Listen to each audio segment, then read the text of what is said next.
Today I'm sharing my family's easy crepe recipe. This recipe is perfect for sweet and savory crepes, and I include some tips on resting versus no resting time and what to do if you don't have time to rest them, because let's be honest, we don't always have time. We just want to eat those crepes.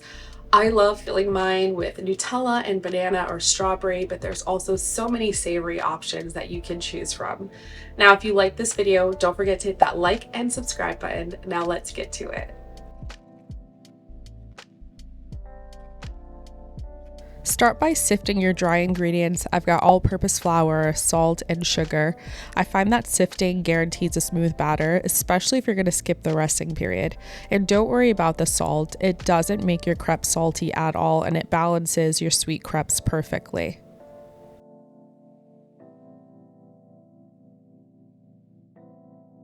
Mix your dry ingredients and make a well in the center. This is for your eggs. Add in your eggs and slowly incorporate the flour until the eggs are somewhat mixed in. You're then going to add in your butter and add in your milk and water mixture about half a cup at a time, making sure to combine well in between to avoid lumps.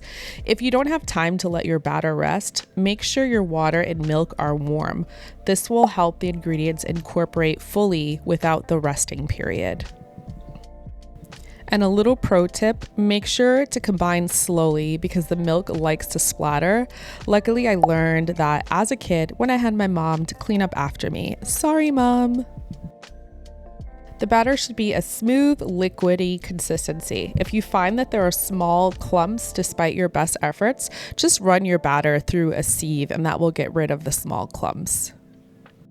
I'm going to let my batter rest for an hour, but if you don't have time, just follow the steps I mentioned earlier.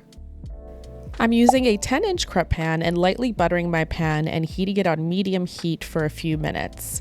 I used 1/3 cup of batter for my pan. I swirl it around until the pan is fully coated with a thin layer.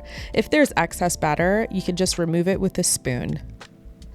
Cook until the edges are golden. This one needs a few more minutes. You can just flip it with a spatula or attempt to flip it like I do here.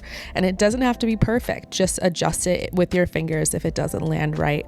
Or you could do it Jacques Pepin style and use your fingers to flip it. And cook for 30 seconds on the other side until it's golden.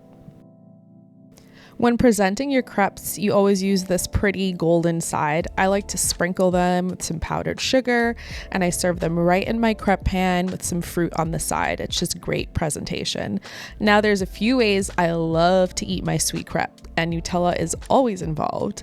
The first is with Nutella and strawberries. I love the sweet of the Nutella along with a little of the acidity from the strawberries. It makes such a good combo.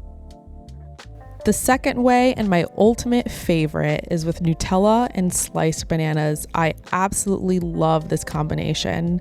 I finish it off with a drizzle of Nutella that I thinned out in the microwave a bit and added some heavy cream and some powdered sugar.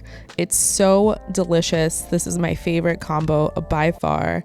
And let's slice into this and look at that deliciousness. So good. That oozing of the Nutella is my favorite part. I hope you guys try it. Let me know in the comments. Bon appetit.